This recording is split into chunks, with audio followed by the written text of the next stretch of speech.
Hello everyone! Welcome back to my channel. So, nandito tayo for another reaction video. At syempre guys, bago ko umpisahan ng ating reaction video, please like and share and subscribe sa aking channel. At syempre sa channel ni Kalingap Rob, Kuya Bal Santos Matubang, Ate Edna, at sa lahat ng kanilang kasamahang Kalingap Vloggers, no? Syempre, ang small Kalingap Vloggers, si Ate Edna, support nyo rin. Kalingap Edu at ang Carry Boys. So guys, ang re-reaction na natin, isang video clips mula kay Kuya Redsin. Ito yung ano guys, yung naalala nyo yung, actually luma na din ito, no? Naalala nyo nung ribbon cutting, no? Ribbon cutting kay Carlo to eh. To si Kalingap Edu, may tinanong ni Redsin, no? May tinanong si Redsin. So, umpisahan na natin, guys. Tingnan natin kung ano nga ba ang tinanong ni Kuya Redsin. So, play na natin. Meron na yan. Yung balak mo, tutuparin na natin sa sunod. So, ito siguro yung, alam nyo, naalala nyo yung, ano nila, yung Manzari, no? Fifth Manzari. So, ito yung plano pala nila. Sa Fifth Manzari, no? May plano sila ni Redsin para sa gagawing Fifth Manzari celebration ng EDSI. At dito nga yun, plano nilang dalawa kung ano yung paghahandang gagawin ni Kalingap Edu. Ayan. So, tuloy natin. Salamat po sa lahat tumutulong sa ating celebration. Yung balak mo ba talaga eh, sa tingin mo magugustuhan niya? Oo, kasi mas may effort yun eh. Mas may effort dun. Ikaw ang nagplano ay. Mas maganda. So, nagtanong si Redsin kung yung plano ba ni Kalingap Edu daw ay itutuloy. So sabi niya, hindi daw niya alam kung baka may mas mag-e-effort pa daw doon. So ulitin nga natin yung sinabi. Baka nabingihan ko lang guys. Medyo no? Ayan, laksan natin.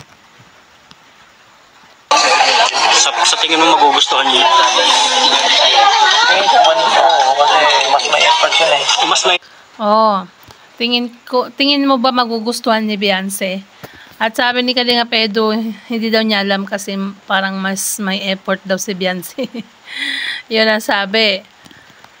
So, tuloy natin. Tuloy natin, guys. Oo, kasi mas may effort yun eh. Mas may effort dun. Ikaw ang nagplano ay. Mas maganda pag ikaw yung magpaplano para... Kasi pag karamihan, lagi daw nila ba, parang walang baga. Parang hindi pa may effort pero hindi yung talagang yung gusto. So, yan guys, sabi niya, yung baka sabihin daw ng iba na hindi siya nag-i-effort. Nag-i-effort siya pero hindi gaano. Kumbaga, yun nga, sinasabi niya na hindi siya showy, no?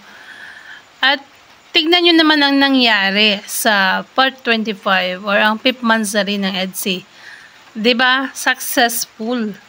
At saka nakita nyo naman na talagang sinayaw niya si Beyonce doon, no? Grabe. Ayan, so tuloy natin. Mo talaga? Hindi yung talagang parang feeling mo parang kulang pa? Parang kulang. So ngayong naisip mo ngayon? Proud yung pag-araw-araw gano'n na parang full effort ka pa. So ayan nga, nag-e-effort na siya pero parang kulang pa daw guys.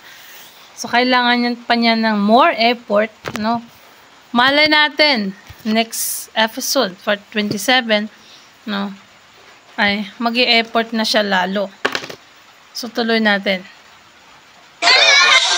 Yung mga sinabi mo, yun lang yung gagawin ko. Hindi naman. Depende kung kaya. Kaya ba?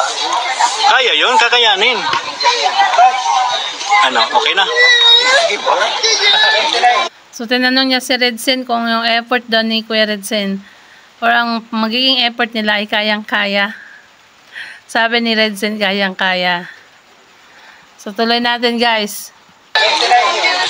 Kaya mga kalingap yung plano sa ano. Abangan niyo po ang plano namin na malupit. Si Eds po ang nakaisip talaga nun, ha? Ito na nga yung plano sa, yung Mansari. So, di ba nakita nyo naman na talagang ang plano sa Mansari, napaka-effort yun. Dahil may violin, may tugtog, no? At saka maganda ang place. Ayan, so tuloy natin. Mukhang seryoso ka na, bro. So, tinanong ni Kuya Redsen, mukhang seryoso ka na, bro. Ayan. So, sabi ni Kalinga Pedro, ayan, nag-oo siya. Ibig sabihin ng ganun, oo yun. No? Ayan, so tuloy natin. Level up na ito. Ha? Mukhang seryoso ka na. Anong percentage ba, bro?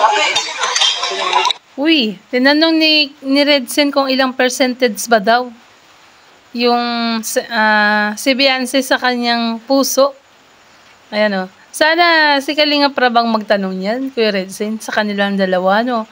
Kung ilang percentage na ba ang nilalaman ng puso ni Kalinga Edo para kay Beyonce. So, tuloy natin. Percentage. Sobra na? 100,000%. Umihira naman. Sobra na daw. Sobra na sa 100,000. Ay, grabe. Hindi lang 100, no? 100,000 daw ang puso ni Kalinga Edo para kay Beyonce. So, more than 100% yun, no?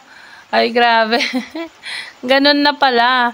Ganun na pala kahalaga si Beyonce kay Kalinga Edo, guys. Kahit hindi niya bino-voice out, oh, ayan, 100,000. So, more than 100% yun, no? Ay, grabe. Ano sa tuloy natin? Sagad. Wala nang itataasan. Wala na talagang itataas. Sagad na sagad yan eh. No, more than 100% eh. Grabe na yan. Pinawin siya. Sige bro, saan mo natin yung naisip mo?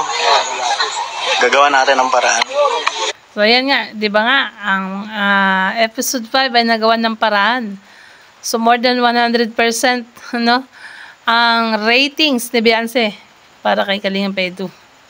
So, ang tanong ba nito, si Beyonce kaya, ilan ang ratings kay Kalinga Edo? Iyon ang magandang itanong, ano? Sana, sa susunod or sa mga next vlog ay may Q&A at tatanungin ni Kalinga Prab kung ilang percentage na ba si Edo sa puso ni Beyonce. Ayan, so tuloy natin, guys. Thank you. So, ayan na. Napakinggan nyo naman, ano? Ang sabi ni Kalinga Edo.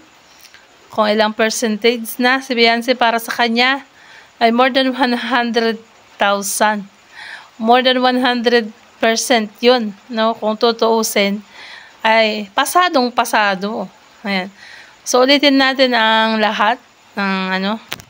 Hindi ko may pang Meron na yan.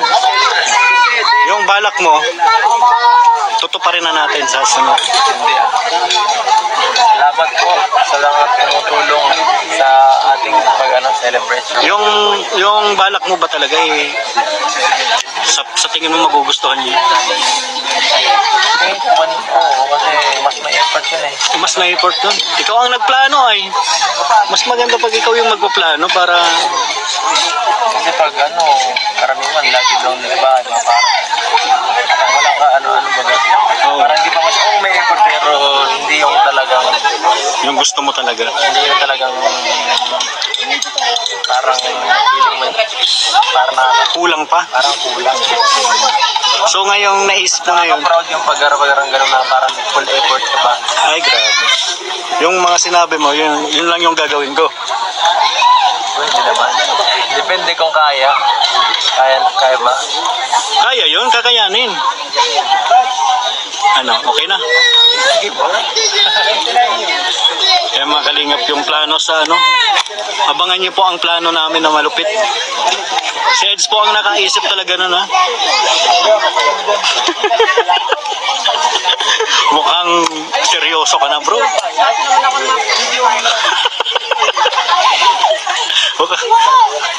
Level up na ito. Ha? Mukhang seryoso ka na. Anong percentage ba, bro?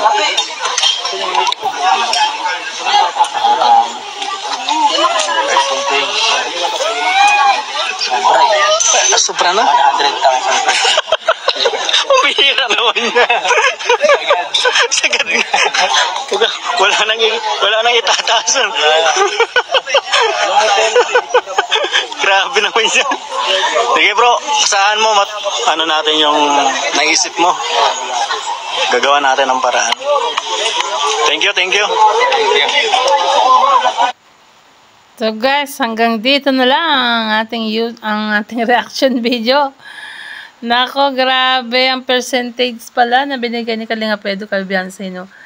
Dahil nasa 100,000 na ang percentage ni Beyonce para kay Kalinga Pedro. So, gusto kong malaman din sana kung ilan na rin ang percentage ni Kalinga Pedro sa puso ni Beyonce, ano? Sana sa susunod or next upload ni Kalinga Prava ay matanong naman na yon. So, ito nga, di ba sabi ni Kalinga Pedro, ang percentage, kung ilan na ba, ay, sabi niya ay more than 100%. Kung baga 100,000 daw. Grabe yan, more than. Ayan. So, guys, hanggang dito na lang po ang ating reaction video. At kung bago ka pa lang sa aking channel, click the subscribe button at ang tiny bell. At syempre, support and subscribe Kalinga Prab, Kuya Bal Santos Matubang at Edna. Kalinga Pedro, ang channel ni Red Sin, no? At syempre, ang mga Creative Voice, ang Small Kalinga Vloggers. At syempre, ang inyong lingkod, guys, wag na wag niyong kakalimutang i-subscribe, ayan, like and share ang ating reaction para more reaction video para sa inyo. At syempre, guys, support natin ang Small Kalinga Vloggers. At syempre, guys, don't forget to like and share and subscribe. God bless everyone, and to God be all the glory. Love you all. Team EDSI Supporter, shoutout sa lahat ng FB groups. Sa lahat ng mga groups. Ayan, shoutout EDSI Team Groups. Shoutout. So, bye! Thank you.